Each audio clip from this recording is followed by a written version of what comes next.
Hi and welcome to Ask the Strategist, presented by Be Business. My name is Michelle Taylor and I am a Chief Marketing Officer. Be Business is a collective of expert consultants. We transform businesses from the inside out by becoming an invaluable part of our clients' teams. By giving independent advice and resource capabilities, we build better businesses. Tonight's expert panel includes John Haggerty, CEO of Be Business, Sheila Waltho, another Chief Marketing Officer, and Tanya Gray, Chief Sales Effectiveness Officer. The event hashtag is #BBATS, so please feel free to tweet or share on your social media feeds. And don't forget to like Be Business on Facebook and follow us on LinkedIn and Twitter. Just before we start, I'd like to acknowledge a couple of people. First of all, Jennifer Hancock from WOTSO, Workspace, who's given us this great venue for this evening. Cam Feast and Fred L. Harris from Film Motion, who are producing and filming the event tonight. And Jovan de Monteverde, our guest from Accounts Maven, who we'll be hearing from a little bit later. So without further ado, we'd like to start with our first question. Can I please ask for a big round of applause for Andrew Vild from Project Everest? Come on up.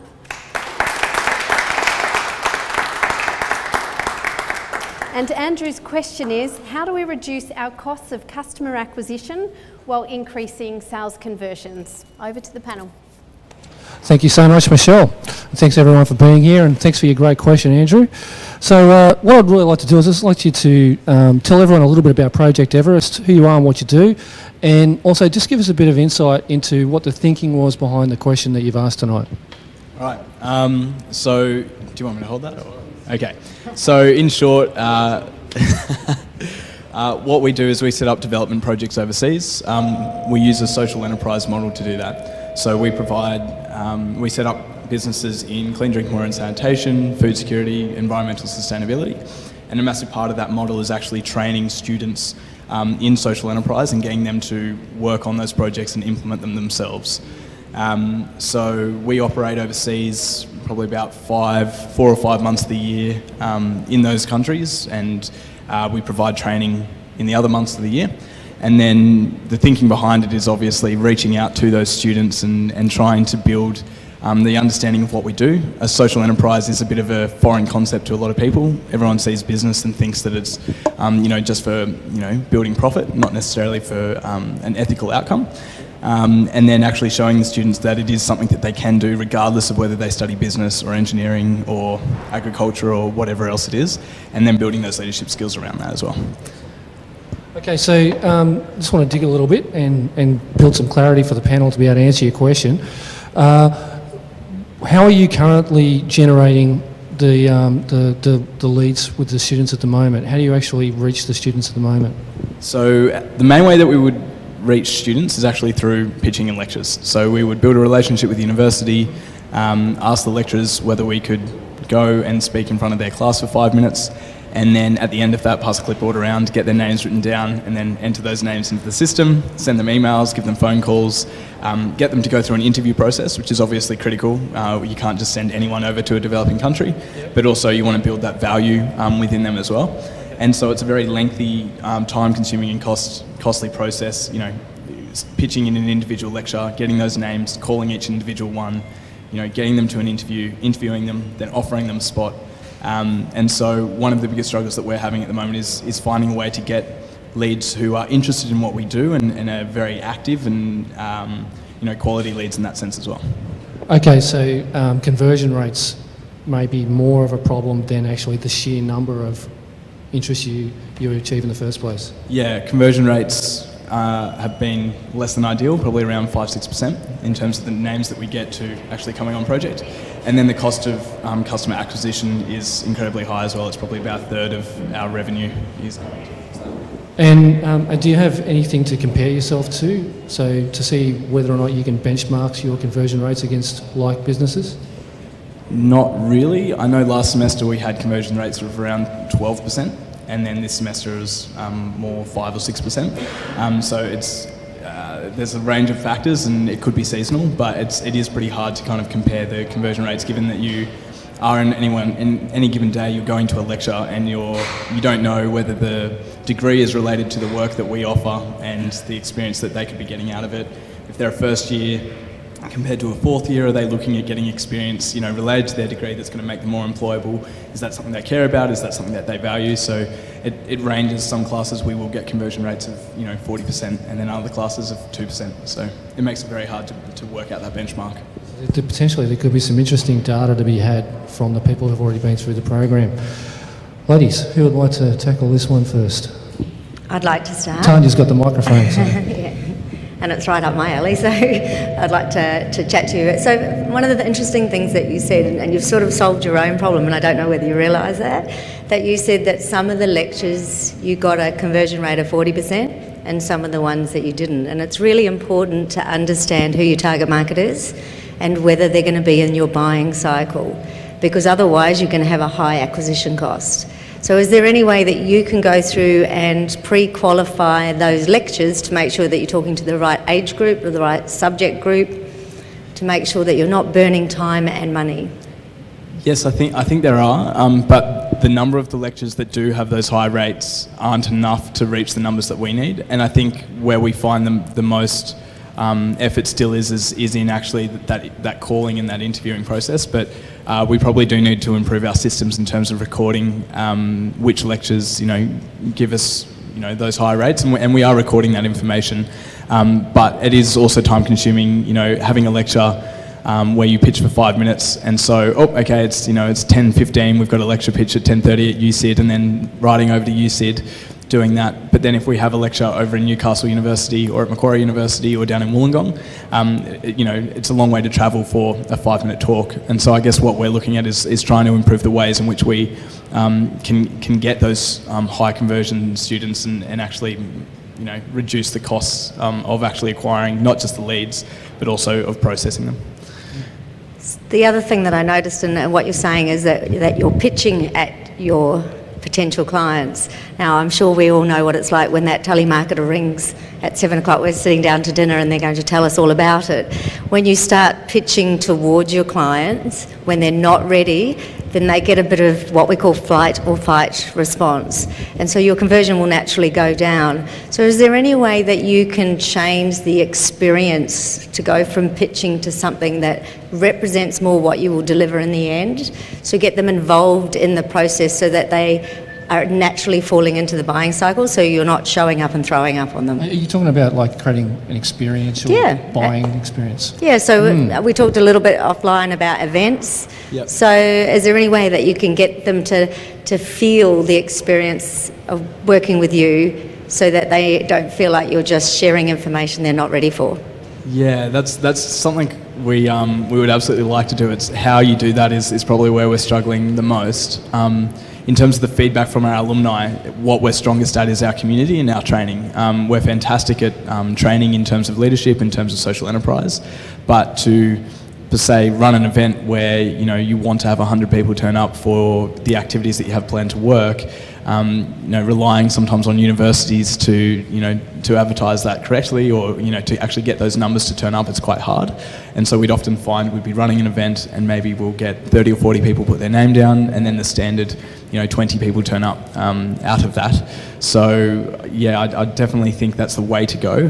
Just how we go about doing that is probably where we're going to struggle. I won't talk about joint ventures. I'm going to pass that over to Sheila to talk about. Okay, so we're looking here at reducing cost of customer acquisition and increasing sales conversion. So I think the key is by increasing the conversion rate, you're going to naturally reduce the cost. So you've also mentioned that the real strength is in your community. That's a goldmine for you. So how do you leverage that community to really talk about their experiences that they've had, how has it benefited their degrees and their work experience and their work post doing the program? Because I really think that's where the conversations can be really valuable, and there could be a refer a friend or keep it in the family, for example, people who've got brothers and sisters going through uni or friends. So is that something that you've thought about? Or Yeah, I think the struggle there is kind of, as you're saying, that fight or flight of, because the core of what we do is about, changing the lives within communities and actually doing good in that way. It's a little bit hard to kind of say to the community or to say to people, hey, if you bring a friend along, you get a discount on your project costs of going overseas, because we're not kind of selling a product, so to speak, where we're trying to, or we're almost trying to sell impact in the sense that we're promising that they'll have the opportunity to make impact. And so, we've tried to get systems where, if they do have friends or family who are interested, that they do push for that. But again, I think it comes down to the messaging and the tactic in the way that we do that. And we're still not exactly sure on how we can. And so we know that we need to leverage the community. It's just how we can do that better is, I think, where we're at a bit of a loss.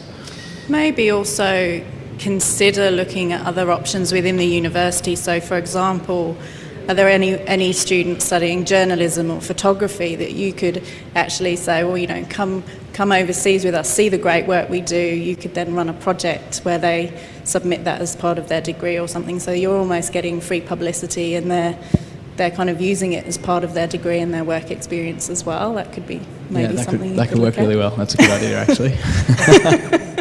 We have them every now and then. Is there anything else that either of you wanted to add? No, have you?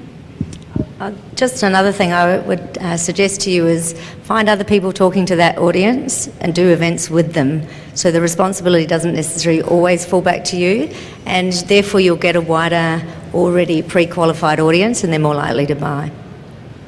Yeah, I think that's half the struggle as well, is when you want to co-host, or let's just say we're lucky enough to get you guys to come along and do a workshop with us. You want to promise that there's going to be a lot of people there to do that, and so it's kind of that chicken of the egg of, do you get the really good panel of people, and will that attract all those good people, or do you get all the good people before you call in the favour to get that really good panel?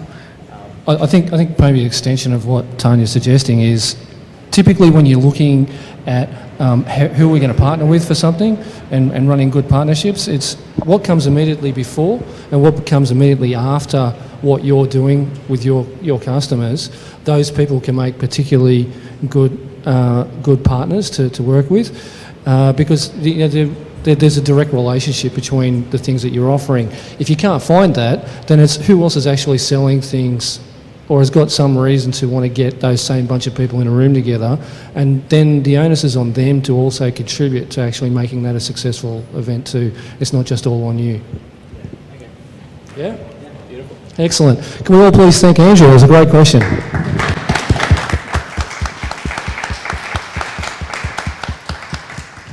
Great. I now want to bring up a special guest. We've got Jennifer here from WOTSO Workspace.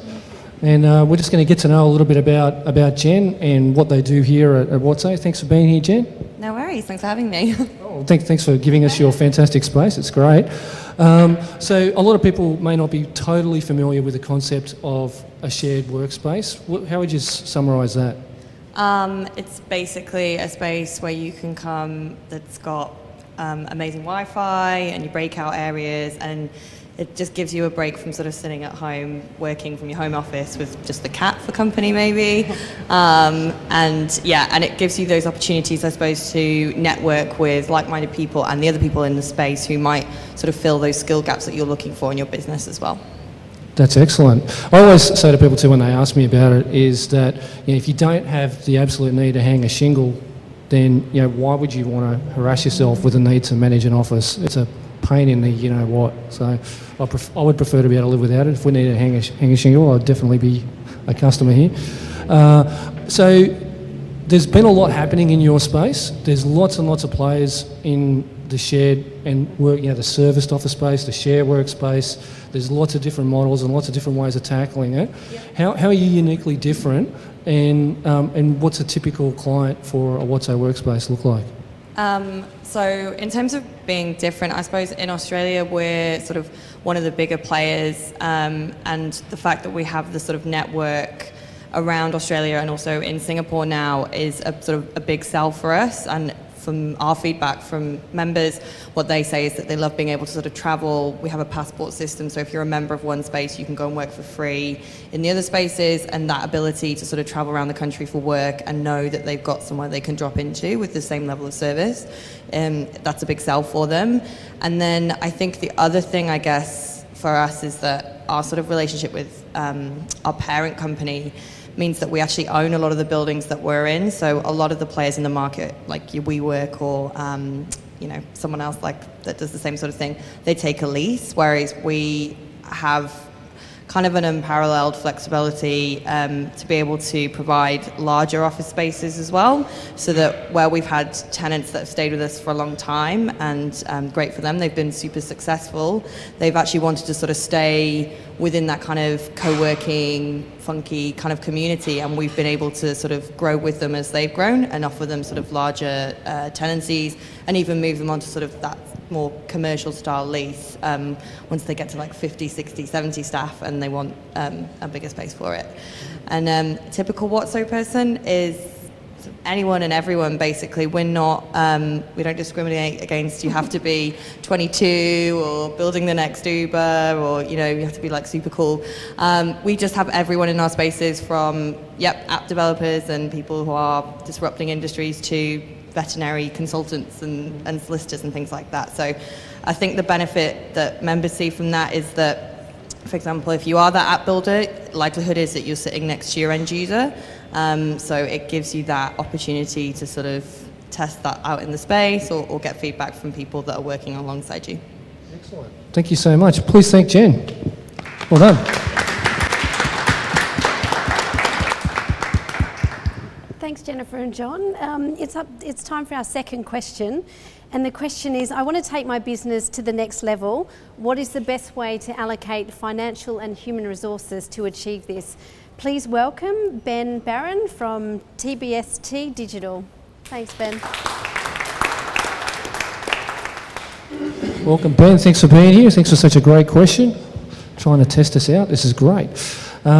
Just like before, if you can just give everyone a bit of an idea about your company, who you work with, and what the thinking was behind the question that you've asked tonight. What brought you here? Okay. So my business is a digital transformation agency. So we help enable processes in businesses using technology, primarily in 4 pillars of operation. So marketing, sales, the customer experience or the product itself, and operations.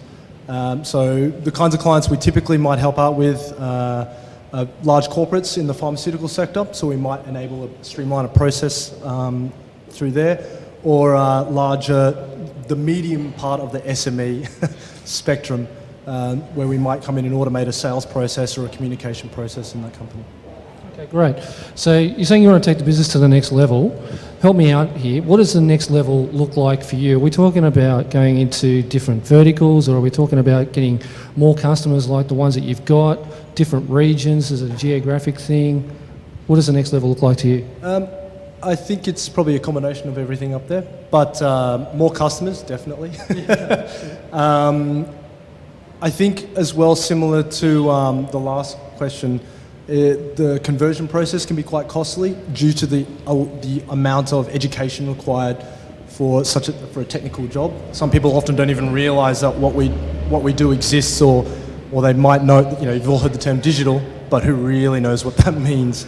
So for us, that is quite costly.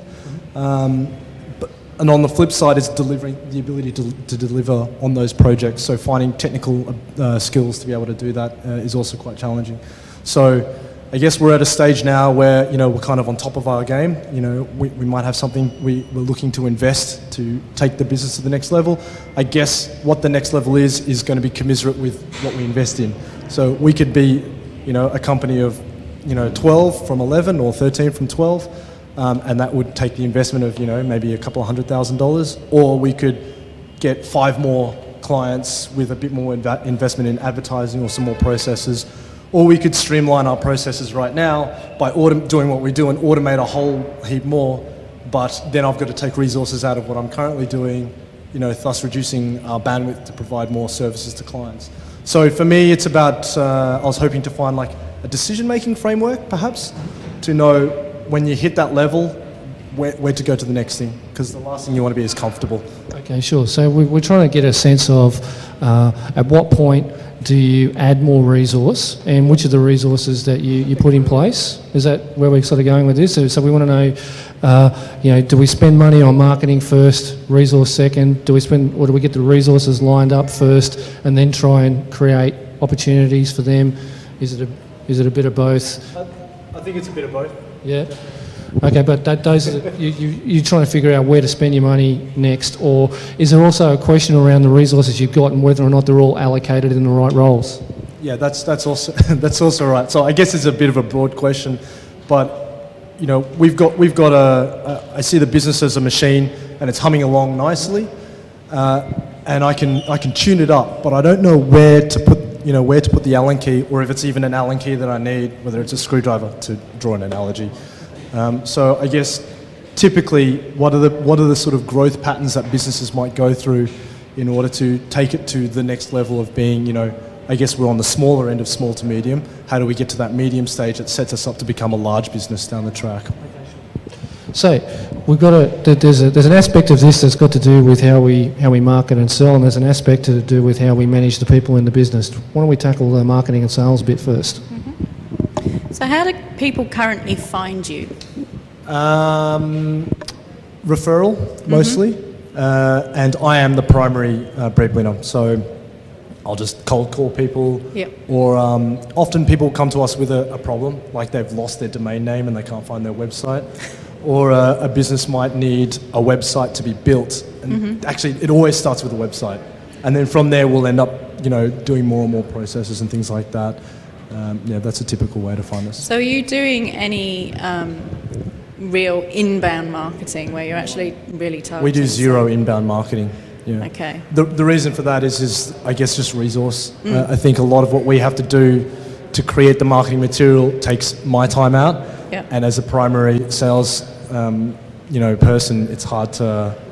You run the business, so there's a lot of things to do. So it's good to know. I mean, so from my perspective, I'd say we need to invest in inbound marketing, but unless you've got the resources that you can actually follow through on the leads that you get in and actually do the work, that's really the challenge. So there's no point going hell for leather with marketing if you've got no one to actually deliver the work to the client. So that's probably the first challenge I'd solve in terms of getting more people on board. Maybe we can mix the two problems together.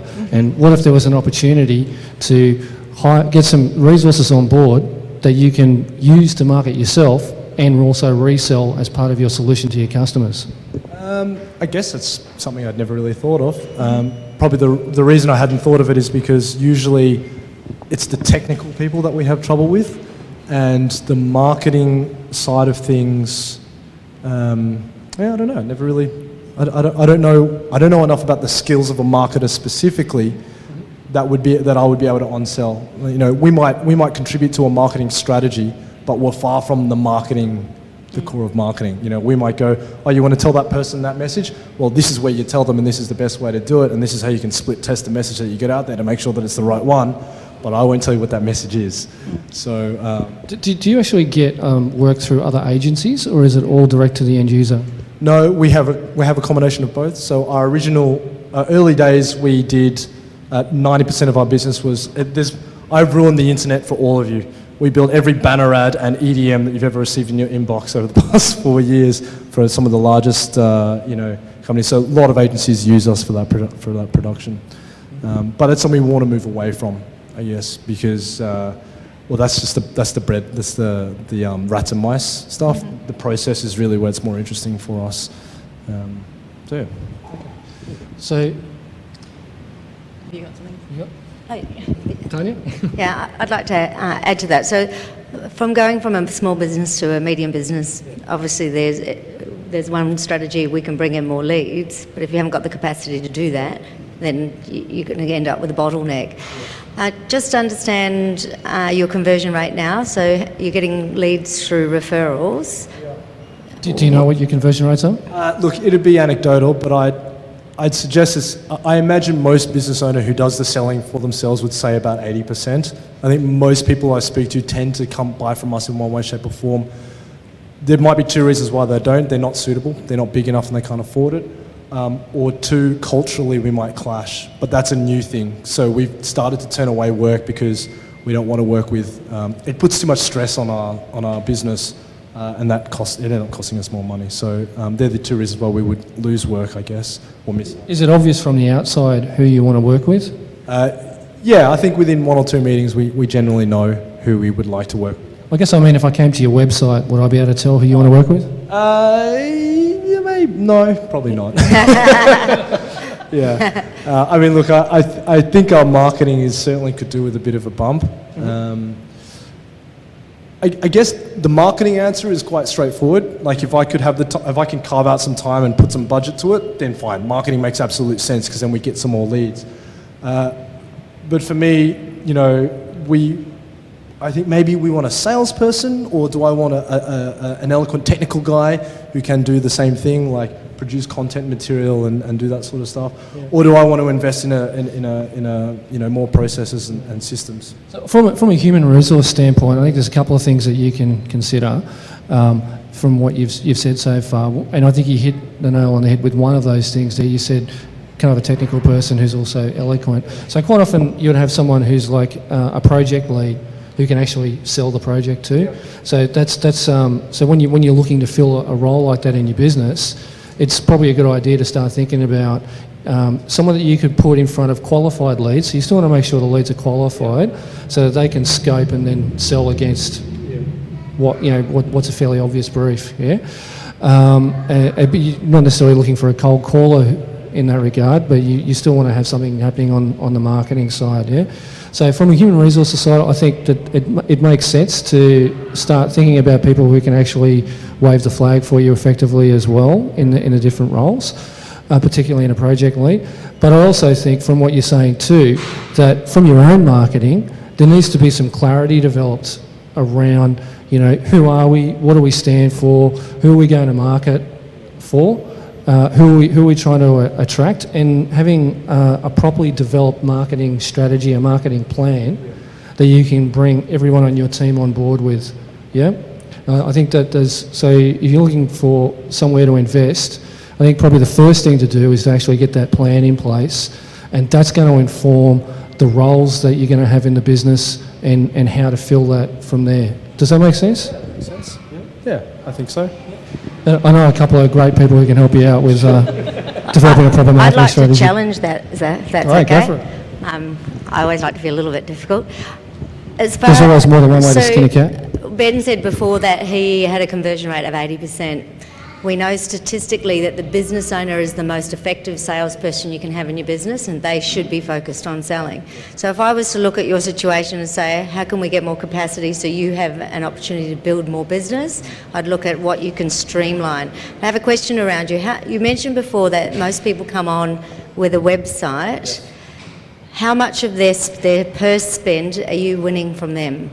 Sorry, say that again. So how much of their spend on marketing and digital marketing are you getting from them? Is it 100%, or are you leaving some things on the table to competitors? So if it's through a partner, like a marketing partner or an agency, we're the last one in the line. You know, creative, design, then we do the build. Yeah, less because easy we're not to a creative control. outfit. Yeah. Which is one of the reasons we need to move away from that.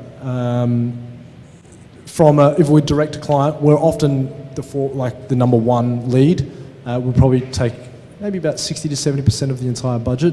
Again, the rest of that going towards creative and media, if we were to do something like that. So it's easy to fill that position of an account manager to develop existing business where you've already got a trusted relationship, and you need a person with less skill to make that role, and it'll allow you to do what you're really good at. So if you're converting at 80%, I mean, you might be able to tweak that to 90, but you're doing really well. So it's how you can alleviate that, still grow from the existing base. Oh, that's good. So like farm our existing crop space is what you're saying? Yeah, okay. and maybe put a really strong referral program on that, because if you get really loyal existing customers, they can fill your funnel at a very low cost, and if you're great at converting sales, which you seem that you are, then you'll be filling into your strength. Okay. Great. Excellent. That's good advice. We have the odd bit here and there. Can we all please thank Ben? Great question. Thanks, Ben. That was some really interesting advice. Now it's time to find out a little bit more about one of our Be Business consultants, Leanne Haggerty, who's the Chief People Officer. I thought it'd be interesting if we asked her a couple of questions just to find out some of her experience. You ready, Leanne? I think so. Been hiding up the back, hoping not to be called, but I'm here. What is your favourite thing about HR? Helping businesses find or make the right hiring decisions. So often a lot of businesses will either go on, I guess, a resume, but good hires happen way before that point in time. Really understanding what the business is about, where you want to go next, is the first thing you need to do, and then figure out what do we need to resource that. So I find a lot of businesses also hire on the notion of liking somebody, which is not always the best thing. So it's a bit of a science, but I love, I guess, helping business owners to see that they can actually, when they put the right person in the right hole, so the right shaped peg in the right hole, they're going to actually make life a lot easier, because people in business, people is a huge element of, I guess, business, and I've been in business for 15 years. It's a struggle sometimes to find the right people at the right time for the right reason. So we're always hiring. I'm always hiring in my mind, looking for new people. But yeah, just helping people to find the right people in their business, because it can actually make or break your business. Absolutely, very good. And what have you done that you're most proud of? I think being in business for 15 years has been probably proud, and also probably been my biggest nightmare. Just going through and I'm sure a lot of you can relate to it, just going through all those ups and downs of business, as well as the triumphs that you have, but also the really low periods that you have where you go, well, what the hell am I doing? I should really go back and maybe get a job. It's much easier, but getting to the point where we're actually being able to grow the business to the point where we want it to go, and it's going in the right direction, and it's finding the right people to join the team as well. It's been really great, so that's what I'm most proud of. Brilliant. Is there anywhere apart from Sydney that you'd like to live? I was thinking about this one. I think Antarctica for probably about 2 days, because my little boy, he's 20 months old, and he loves baby penguins, and just to see the look, just that moment of joy on his face is all I need to put up with that minus whatever degrees cold it is. So yeah, only for 2 days. That's about all I can handle. I like warm weather. And back on the boat. Is there any skill that you'd like to learn?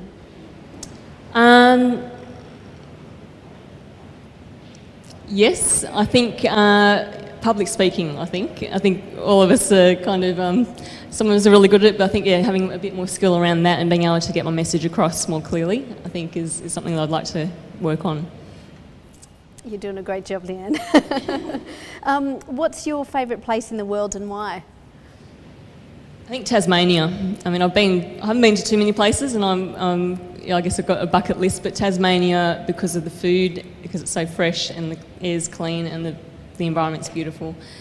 That's what I'd love to do. And what is your one piece of advice would you give to people who's starting out in business? To be able to work out how to balance, or actually learn how to think commercially, because businesses, especially starting off in a business and growing it to this stage, it becomes personal sometimes too. You do take it to heart, and it does become your baby, and to be able to separate yourself from that and to be able to make commercial decisions along the way that don't involve emotion is very hard, because it's sometimes really hard to distinguish what is commercial and what is actually your own personal bias or your own personal assumptions, leanings, whatever.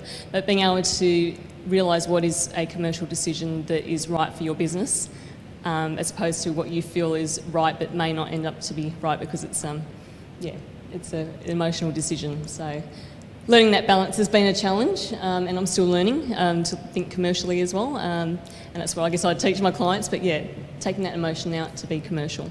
Brilliant, great. Thank you very much, Leanne, very insightful.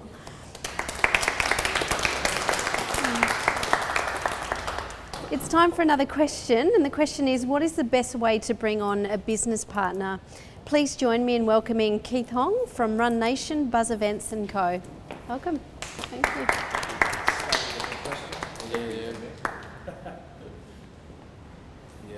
That's my question. Thanks for being here, Emmy. Apologies that we've got the wrong screen up. We'll get that sorted out. Technical difficulties. So let's just sort of kick off by giving everyone a good understanding about your business and what the thinking was behind the questions that you asked. When you're talking about the business, let's tell us a little bit about who you serve and how you work with them. The background of the business, the core part of the business is really to support the major sporting events in the country. Sydney Marathon, Sea to Surf, that's the kind of sporting space that we're in. But due to the necessity of the industry, the high costs of setting up events in Australia, we developed a new product, and that probably led to this question. So in 2015, we had a proof of concept of a film festivals dedicated to just the sports industry, specifically the runners. 2016 was a year of expansion. We went to 7 venues. And 2017, this year, we're currently in 16 venues. So the current projection for next year is approximately 35 venues, with the view to expand into South Africa and Singapore and Hong Kong. So there's this massive exponential growth in terms of our reach to the wider audience, but still connecting to the core part of the industry. So this is where the question comes in. There is a key member of the team, really passionate, really strong, and her skill sets, bringing in partnerships, connecting us to different groups. Even though she was brought on very much specifically on sponsorships and partnership, with a clear definition of this is your commission, this is the structure. Her long-term or short-term goal is to still be part of the business, which I could understand why. She's put in a big heart and soul into the business. She's very much connected with the business and the community. I suppose it's just for us to continue to grow. If I do want to go down the route of bring her into as part of the business owner, restructuring the business, allowing her to have a certain ownership, what considerations should I have if I do want to include her in? How do I think about what percentage? Is there a time period that I want to look into? Businesses, like all of us are in, are like our little baby. We don't really want to let go that this is going to be somebody else's co-baby now. It's that sense of detachment that we sometimes just need to let go. So regardless of any small business or medium business, there's that eventuality that you bring someone else. So how do I do it? Okay. So how long has she been with you now? I've worked with her since 2012 when we were both working full-time in a separate company. How long has she been full-time in your company? 8 months. Okay. And who's brought this to the fore? Has she said, hey, I want equity, or have you said that? It was very much her, and we have gone back. And she wasn't subtle about it at all, right? No, she wasn't. And she was very much, no, my final objective is being part of the business. How about we counter and offer you higher commission or a profit share? No, I want to be part of the business. So it was quite explicit. Okay. So, and girls, let me know if there's an angle on this that you want to take. I'm just going to play with it for a little bit. So there's many ways to do these things, and part of it you've got to come back to overall what your strategy is in terms of how you want to grow and how important different team members are going to be to that. So when you're thinking about it, you've got to say to yourself, well, am I going to make a decision that's going to be right for this particular individual, or am I going to set up a system that's going to make this something that I can roll out to other members of the team as and when it makes sense to do so? Can you foresee that as being a consideration later on? Very much so. I certainly don't want to go down the route where someone new come in, have a great skill, really passionate, that's like giving more parts of the business away. But for this particular individual, I do see there is a great potential. There is a history between us. We have worked together in a really different way. She's polar opposite from myself, brings on different skill sets, so that's really important in the business partnership. She does things that I hate. I do things that she doesn't like. So that's one aspect. So at the moment, the structure is a proprietary limited company. It is. Yeah. Okay. At the moment, the shareholding is just yourself. Myself and the boss and the missus. Okay, right. Okay, so they're the only shareholders at the moment, yourself and your wife. That's right. And I imagine there's probably not a whole ton of shares that have been made available. That's right. All right. So I mean, the technicalities of how to do it is actually pretty straightforward, and any accountant worth their salt can actually help you to get to a point where you actually distribute shares to another party. It all comes down to the structuring, all right?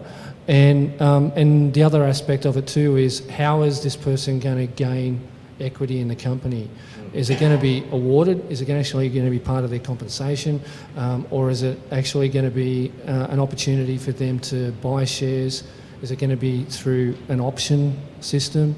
And there's a thing called an ESOP, an employee share option plan. I don't know if you've heard that term before, but it's a system whereby equity can be made available to team members through a pooled system, which gives you a little bit more control over how things transpire. It depends on whether or not you're actually talking about a true partnership.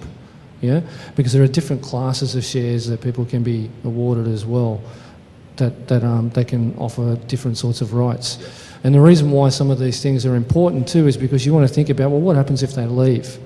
What do we do with the fact that they own a portion of the company if they leave the company? And how do we distribute the shares if they're going to want to cash them in? Are we going to buy the shares back off them?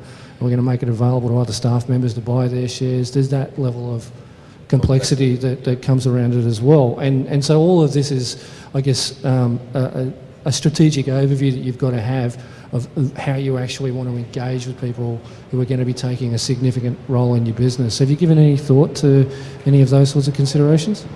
Unfortunately, no, like all of us business owners, we are so focused on the product itself, the customer engaging, the marketing, but not the real meaty part, where the distribution should be.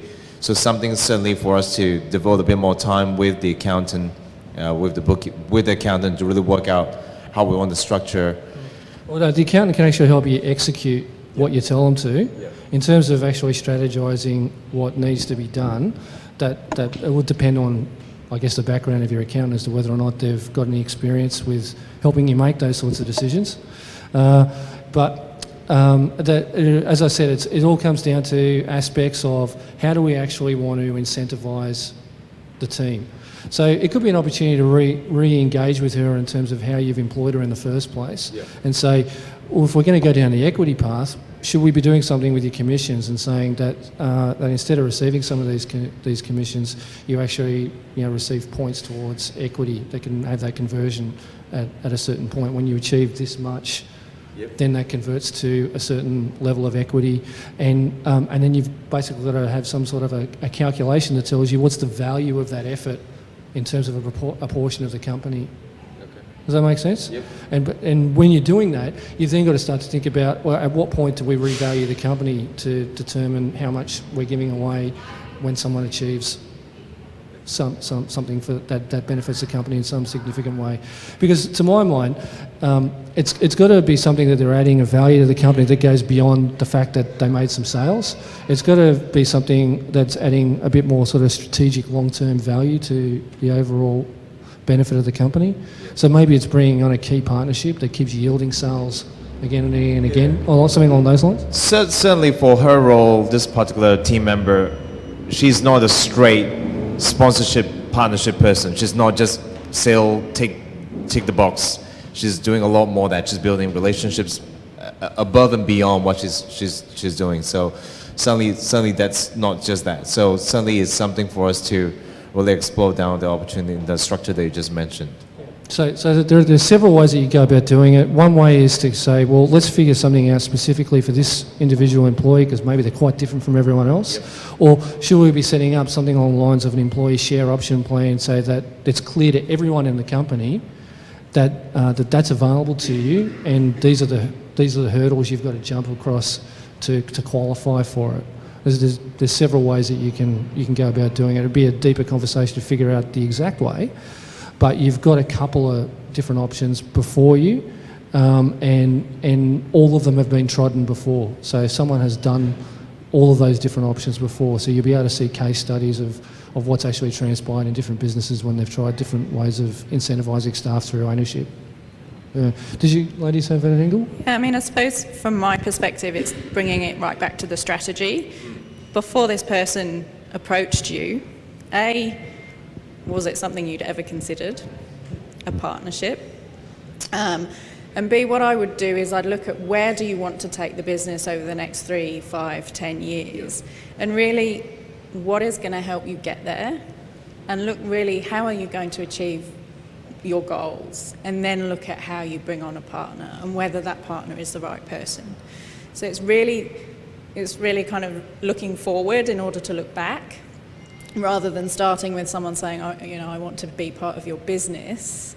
That's great ego boost and fantastic for you as well, and it's great that people want to be part of the business, but unless it's going to take your business to that next stage, you really need to look closely at that person and what they are going to offer. I suppose one of the things that's constantly the back chatter that we all have, it's when you have someone new to the team, there's always the time where they want to challenge you. Sometimes it's a good challenge, sometimes it's an annoying challenge. Just leave me alone. If I am my own boss, I can just keep doing what I'm doing. But I guess that's where it adds a different dimension to the business, adds a different depth to your thinking. It really stretches it. So I'm beginning to experience that. Oh, sometimes I'm thinking, damn, she has saved the project many times. Damn, I hate it when she challenged me that way. So it's getting through that mental discomfort. It sounds like she's going to challenge you whether you bring her on board anyway. So that's kind of like a separate argument, I think. But I think, in essence, what we're saying combined is, let's create the big picture, figure out how everything fits in, and then from there you'll be able to present to this staff member and anyone else that you want to include in that process, this is how you can actually achieve part ownership of the business. Okay? Will do. Thank you. Excellent. Please thank Keith. Great. Now it's time for our last special guest of the night. Let's bring up Jovan de Monteverde from Accounts Maven. Please make him welcome.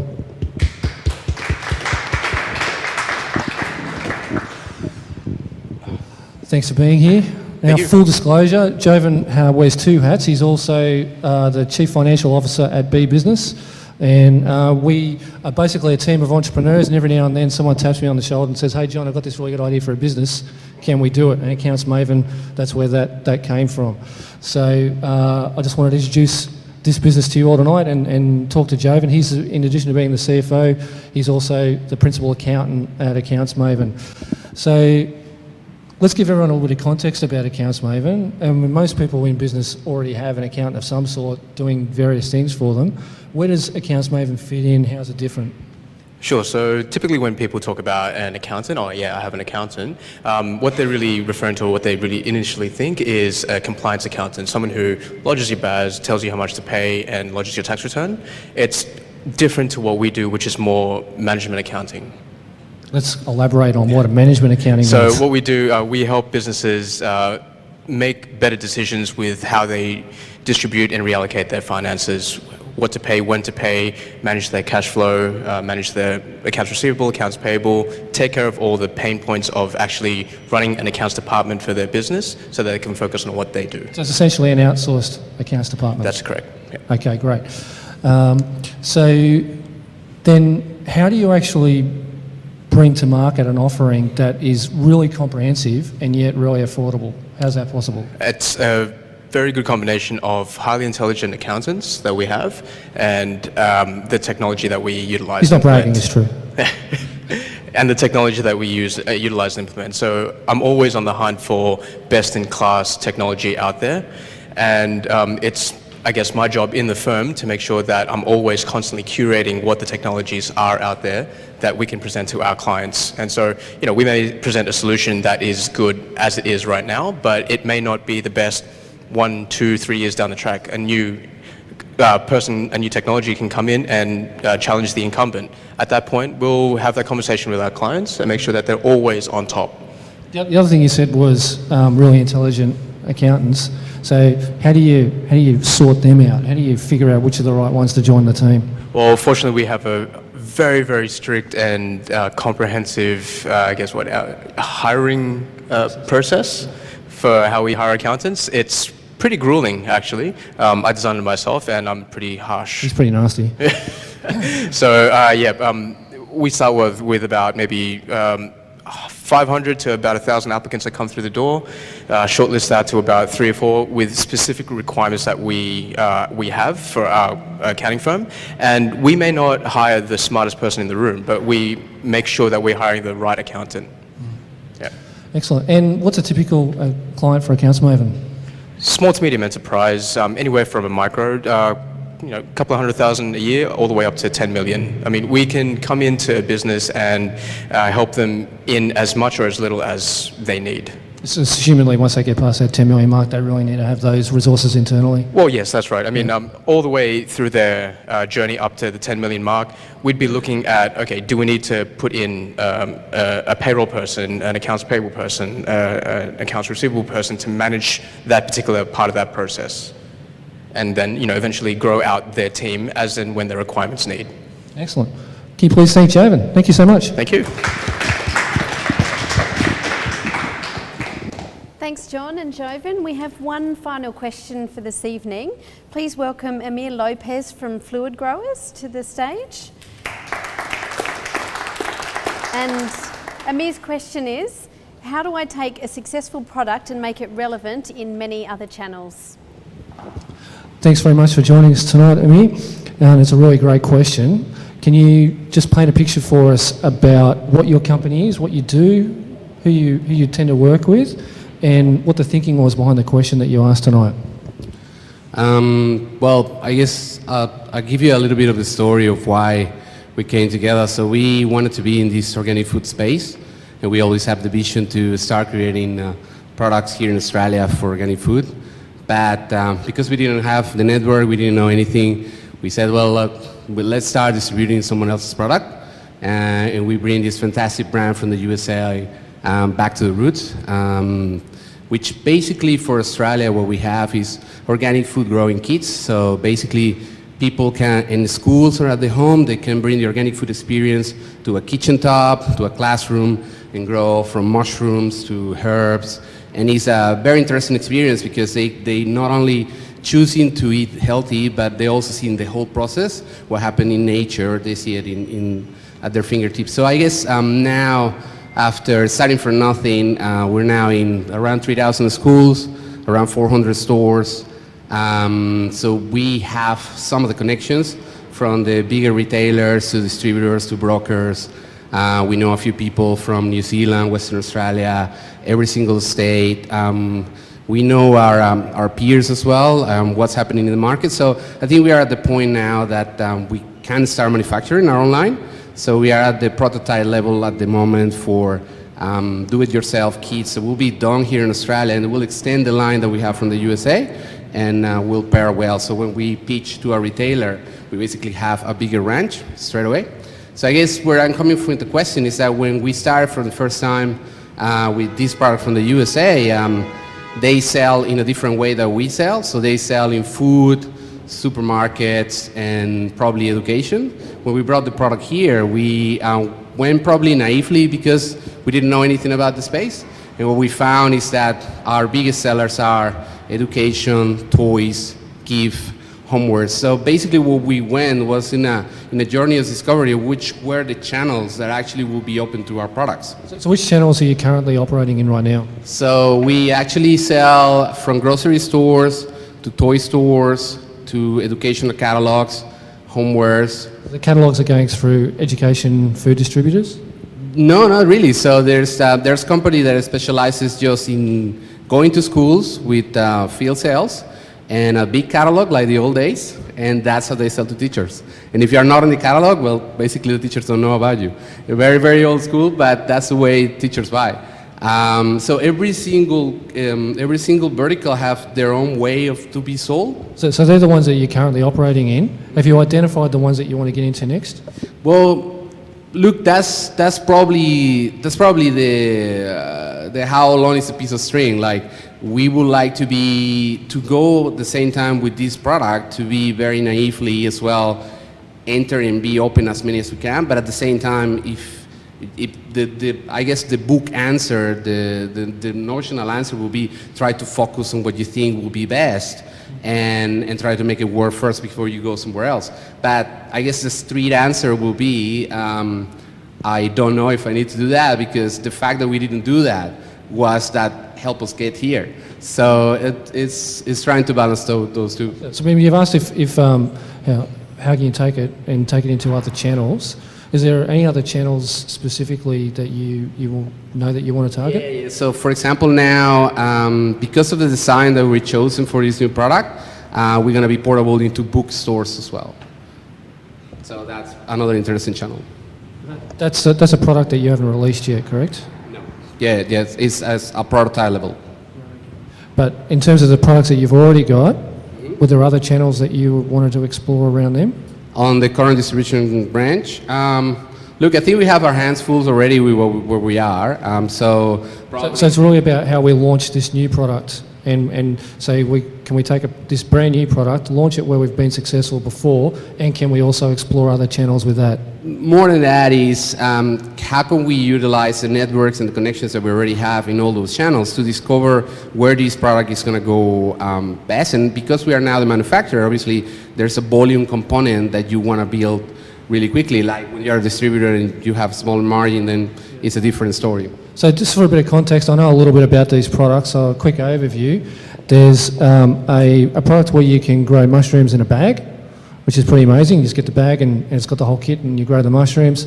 And there's another one where you're actually growing herbs and there's a fish tank underneath, and that's actually helping the herbs to do what they do. The new product is a book that's actually a complete kit on how to make your own cheese, and it's got all the bits and pieces in there and all the instructions on there as well, which is why the question is about how do we sell a book but still using the channels that we've got. So, is there any follow-up questions, ladies? Can I just check that the new product is not going to cannibalise the existing product? Do you see that as an extension? So could you have both, or would you have one?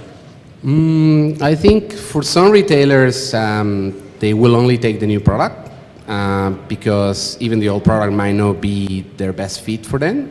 For some others, like let's say for education, it's just like, yeah, whatever you bring me on the same line, I'm gonna take it. So and actually they are expecting like gifts, and particularly in high design, they're always looking for new products. They're expecting for you to every year bring new products. So if you don't bring in new products as a distributor, then you become less relevant for them. And if your range is small, it's like the same as share of wallet on a consumer. If you are working with a retailer, the more than you can get from their spend, the better. So does that mean that you've got lots more products in the pipeline? Yes, definitely. Yeah, there are a few ideas as well on what's coming down the pipeline on there. And obviously we, as a manufacturer, is a different story as well, like because you depend on being successful to be able to fund the next one, right? So it's very important for this one to hit it in the nail straight away and get that product market fit straight away so we can actually add the next ones pretty quickly. Yeah, so there's a whole area of differentiation, so I'll probably give that to you, Sheila. Yeah. Okay, so have you got a clear value proposition for all of your products? So if I'm a retailer and you come to me and show me your products, are they all very clearly different, and do I know exactly what's in it for me when I buy them? I would like to say yes, but the reality is that there is an education process because I guess when you bring very innovative products that are not me too, that is like first mover kind of thing, it's great because everybody says, oh yeah, you're doing something that never been done, but at the same time, there's an education component there, right? So no one has been there, no one has educated them before, they don't know how they use these. So you gotta be mindful of that with your customer. So when someone says to you, what is the benefit, why should I carry your stock, what's your first answer? I guess I lean a lot on my current range and what has been the results for my current range, and how the user actually takes the current range. So from the home user to the teacher to the people that is just looking for a really innovative gift. So basically it's just tapping onto all those uses and saying, well, this is just another way of doing the same thing. And in a way, they are also looking for innovative way of doing it. And obviously, you have to work the design, the packaging, everything inside the experience of a product that it doesn't take things too much away from what the user will understand is something I can do by myself. So trying to make it really, really easy for them. But that blend is where we are at the moment. So your current range has been really successful. So have your sales exceeded expectations or met expectations, or? I guess I didn't know what the expectations were. Well, you can't miss an expectation you don't set some set. expectations. So look, we exceeded expectation in some spaces. Mm-hmm. So for example, like with the fish tank, a lot of people tell me like, well, you should be in a lot of pet shops, and we sold thousands of the tank, and we haven't sold a single one in a pet shop. And the first place where I went to actually sell the tank was in the pet space. Do you know, so in the channels where you have been successful, have you managed to isolate why you've been successful in those channels? And have you been able to isolate why you haven't been successful in the others? That's a great question. So in a few of them, yes, we know where are we stronger and where we have less friction to sell. So where the sale is is way easier. Mm-hmm. But then there are other channels that the sale is harder, and we know why it's harder. So why the product is just more successful, less successful in one of those channels? We're going through that transition, I guess. But at the same time. So do you understand why it's successful in schools? You're in 3,000 schools. Why do the schools love it? Look, it's schools, teachers pretty much are the ones making the decision, right? So like everybody else, everybody's trying to go into a more natural, more healthy option. For teachers, within the STEM, which is the science part of a curriculum, everything out there is all synthetic, chemical-based. It's all has been done for a million years. So if you bring in an option that is natural and they can cover the same concepts in the curriculum, it is a no-brainer for them. It's experiential learning, right? That's the ticket. The teachers can actually give their students a tangible experience, and they learn something about how food comes about. And the best part is that the experiment that they do, which and that's why we are designing the way we design it at the moment. Like every time that you cook dinner, that is an experiment. But if you take it the same way, Especially in my house. well, yeah, it should be, right?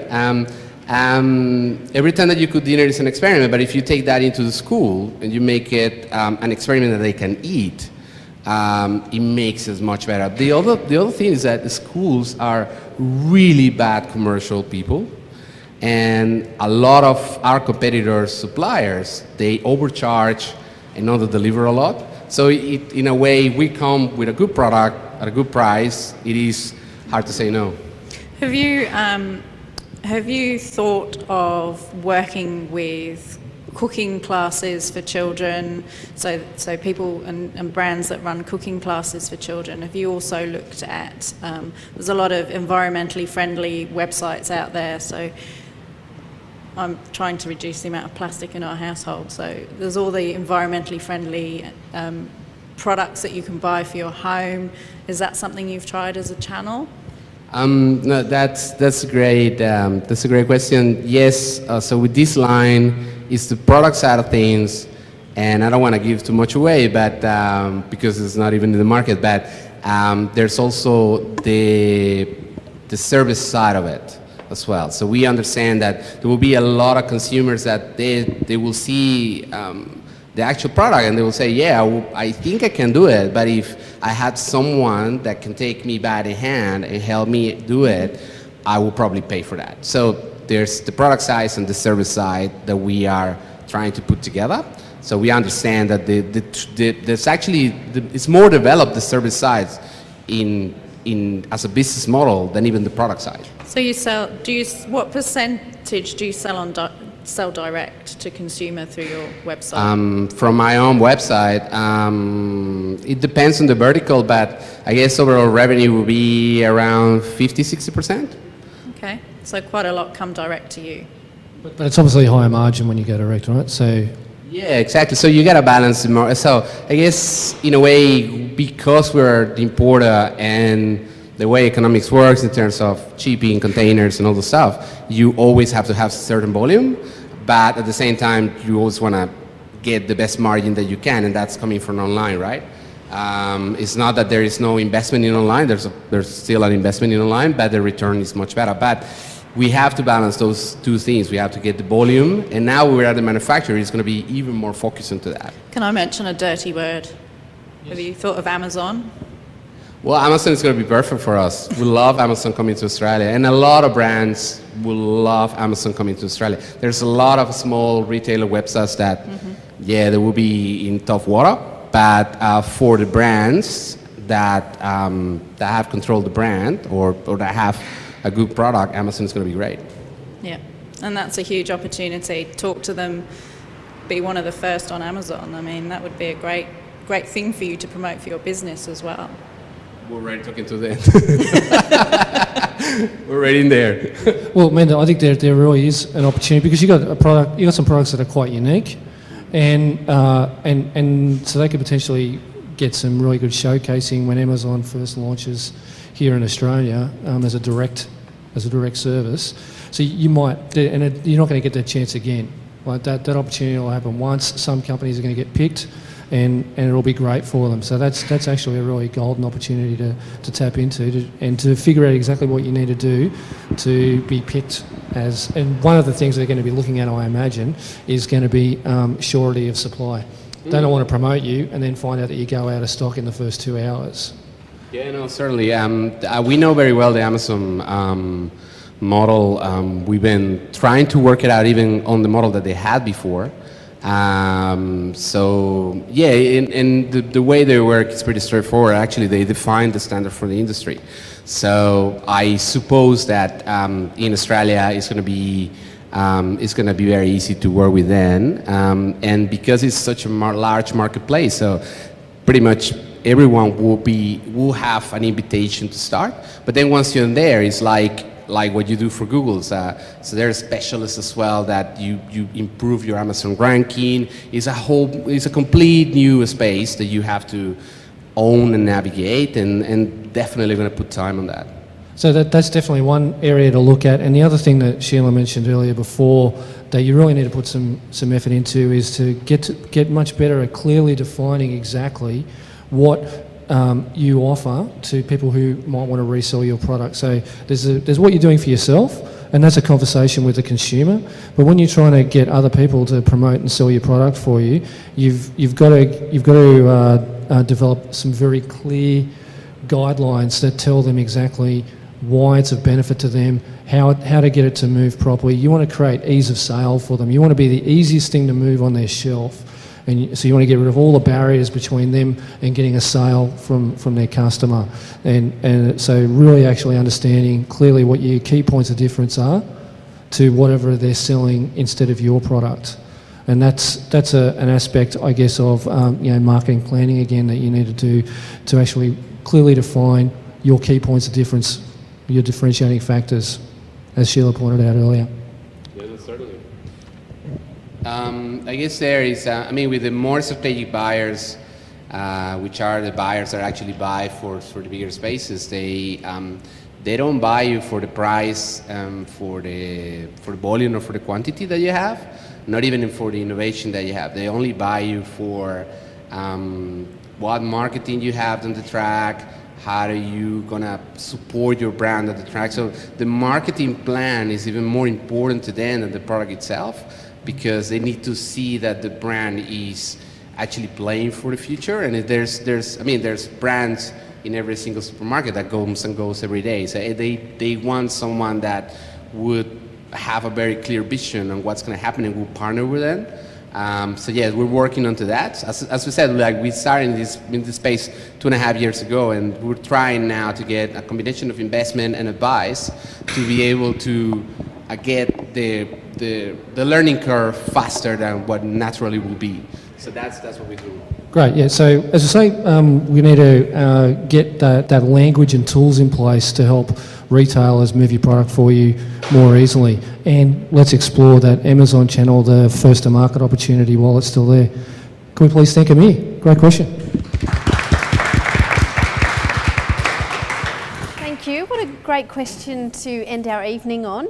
Thank you everyone for coming to Ask the Strategist, presented by Be Business. We hope that you found it insightful, helpful and also enjoyable. And also thanks to WOTSO, to Film Motion and to Accounts Maven. Please put your hands together for our panellists this evening. A great insight. Thank you very much.